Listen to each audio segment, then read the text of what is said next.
Rustam, Ketua Bawaslu Kabupaten Malang. Pak Rektor yang kami hormati, Mbak Fitri, Murai, Bapak Ibu dosen dan teman-teman mahasiswa yang saya kasihi. Assalamualaikum dan salam sejahtera buat kita semua. Assalamualaikum warahmatullahi wabarakatuh. Ya, pertama mohon maaf karena saya tadi diminta jadi moderator di bawah, jadi lambat kesininya. Tapi bagus lah supaya yang mesti banyak bicara kan Murai, karena saya sudah belum pernah di sini sih, tapi sudah beberapa kali bertemu dengan teman-teman mahasiswa. Nah, adik-adik sebetulnya saya sama Murai ini sama sebetulnya. Makanya tadi di bagian akhir dia agak singgung-singgung agama sedikit ya, moralitas, etika, integritas. Karena kami ini sama-sama sarjana agama sebetulnya. Dia kuliah di IAIN jurusan filsafat ya. Jadi sama sarjana agama Islam, saya sarjana agama Kristen. Saya sekolah di Tinggi Teologi Jakarta. Jadi dua orang yang kayaknya salah jurusan ya. Mestinya jadi ulama tapi jadi pendeta, tapi kok jadi aktivis yang ngurusin pemilu dan hal-hal lain yang terkait dengan demokrasi.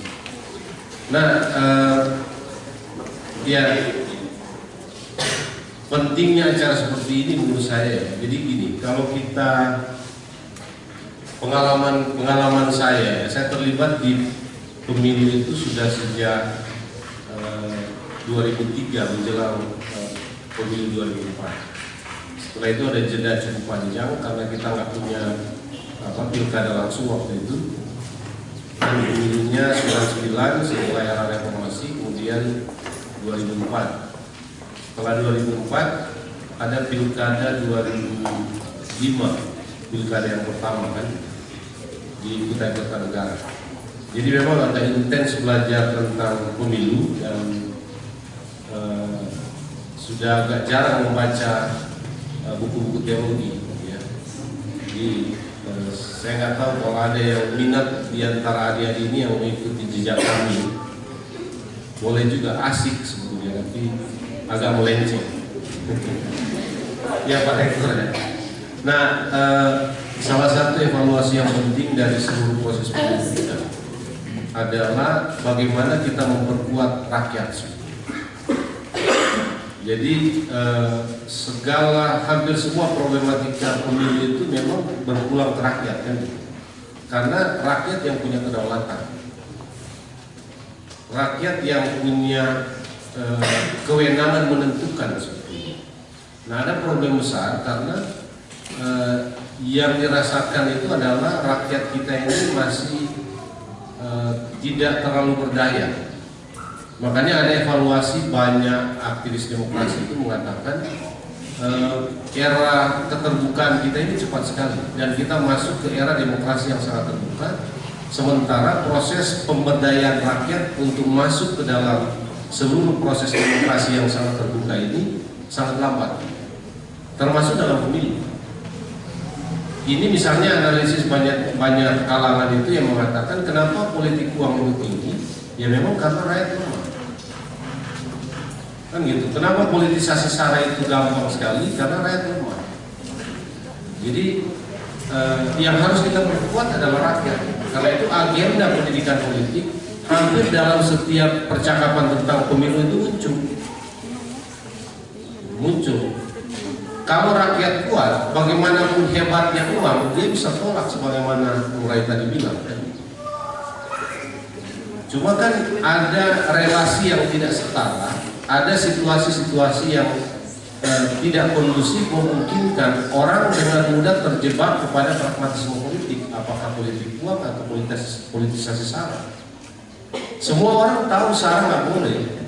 Tapi ketika itu dimainkan oleh para elit politik kita untuk kemenangan-kemenangan mereka, itu laku juga. Kita terprovokasi juga. Semua kita pasti mengatakan politik uang nggak bisa, tapi kalau uang itu datang di depan kita, kadang-kadang susah kita menentukan kita mau ambil atau tidak nih. Saya berani bertaruh sebagian besar kita akan ambil. Ini kok malah diam, kan gitu. Isinya ada aplaus tuh, kan gitu.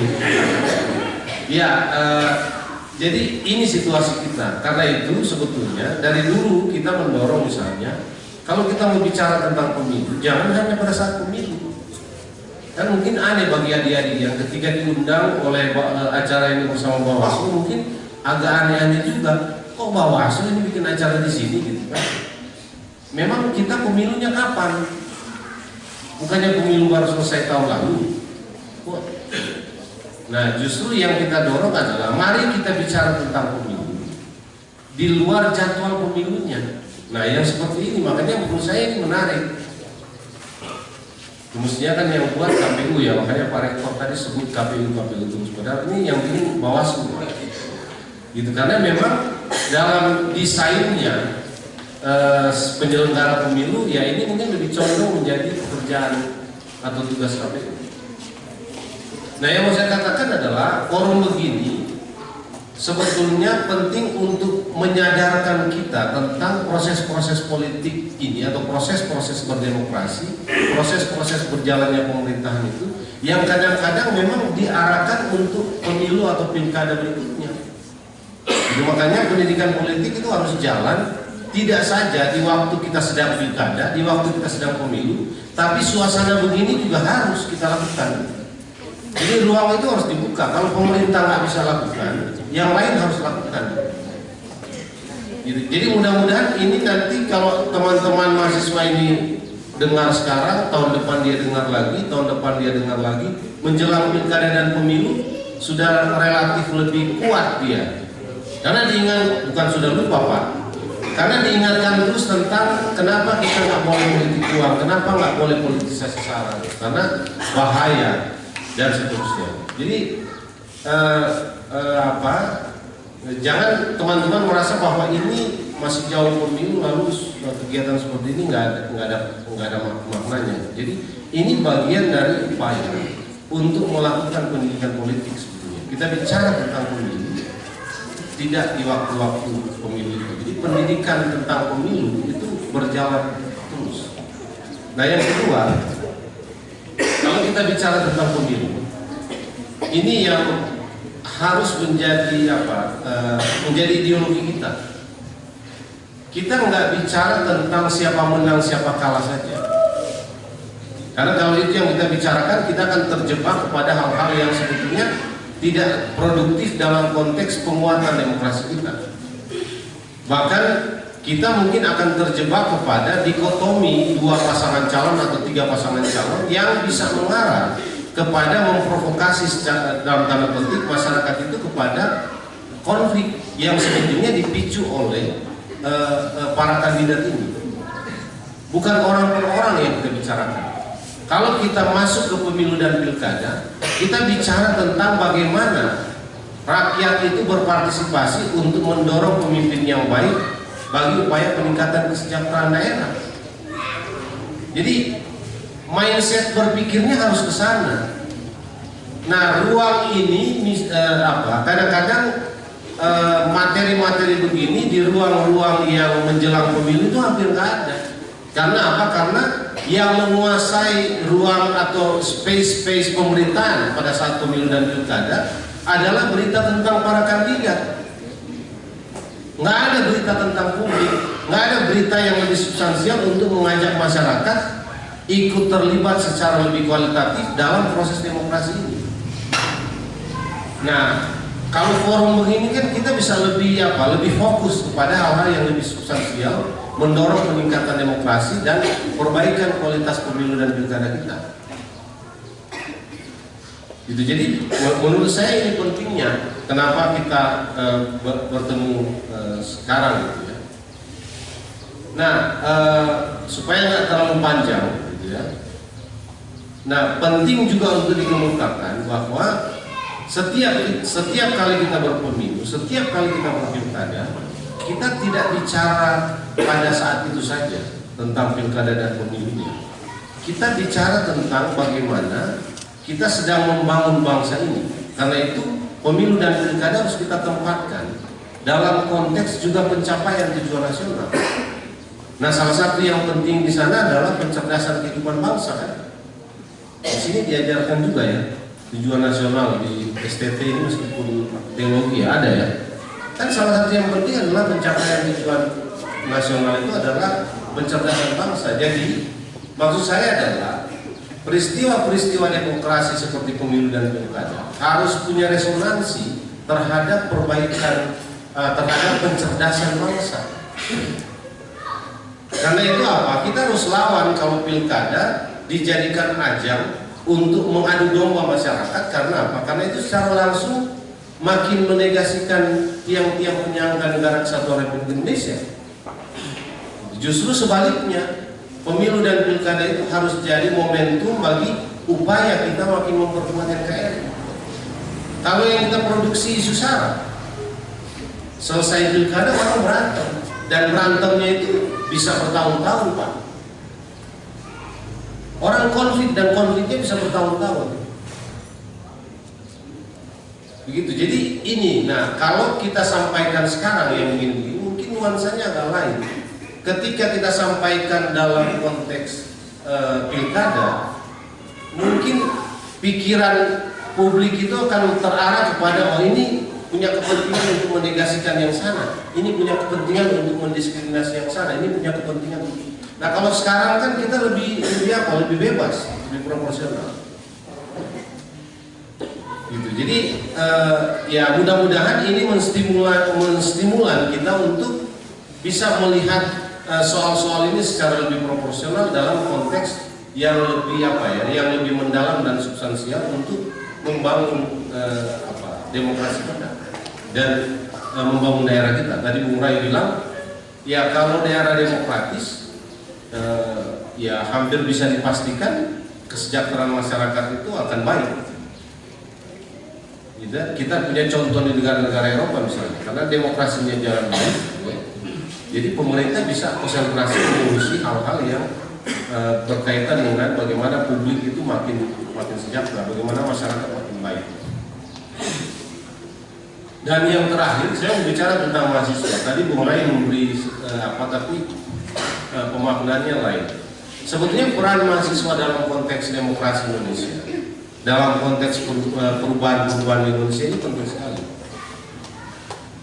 Sejarah yang tadi dibilang oleh Bung Rai itu sejak 08, sebetulnya di samping sejarah momentum itu adalah momentum rakyat, gitu ya. Tapi di sana juga ada momentum mahasiswa.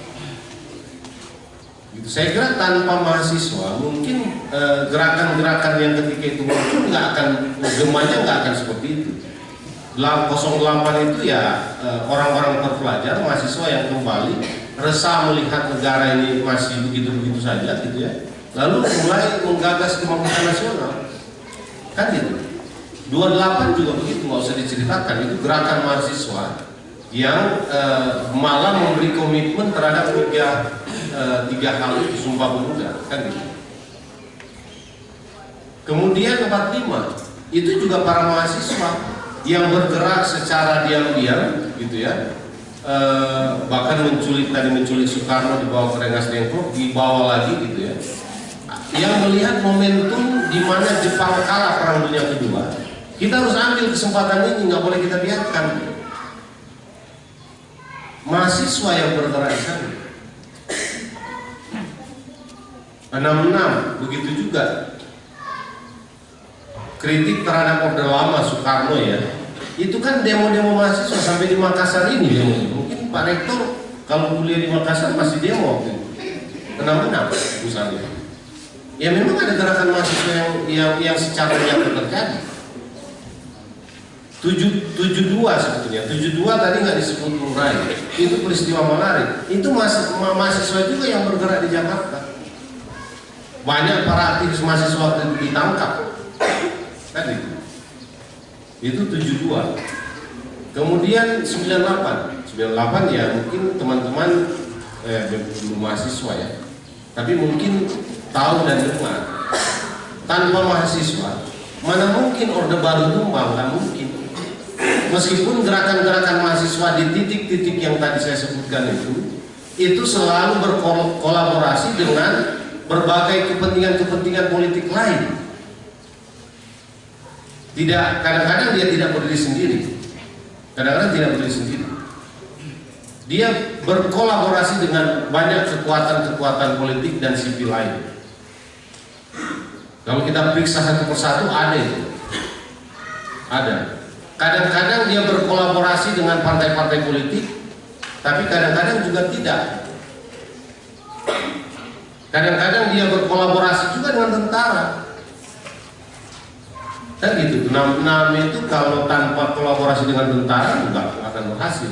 Tapi tentara masuk kan setelah ada gejolak yang dipicu oleh gerakan mahasiswa. Itu kan 98 apalagi. Banyak pejabat, banyak tentara, banyak polisi waktu itu nggak senang dengan Soeharto. Tapi nggak mau bergerak karena kekuasaannya terlalu kuat. Setelah mahasiswa bergerak, semua elemen ini juga ikut nebeng nih. Itu kan ikut main, tapi dipicu oleh gerakan mahasiswa yang begitu masif ketika itu, melumpuhkan Jakarta selama berminggu-minggu, bahkan menduduki kantor DPR. Saya kebetulan juga pernah duduk-duduk di zaman itu ya, karena sebulan gitu ya, kita duduk di kantor DPR. Itu jadi itu begitu juga tahun lalu atau 2 tahun lalu ya, ketika gerakan anti korupsi mau diberantas kemarin tahun lalu ya, itu kan muncul gerakan mahasiswa yang kemudian ingin menguruskan. Ingin ya soal berhasil atau tidak soal lain ya, tapi ada gerakan-gerakan mahasiswa itu yang muncul di momen-momen ketika bangsa ini dirasakan mulai mengalami krisis dalam berbangsa dan berdemokrasi.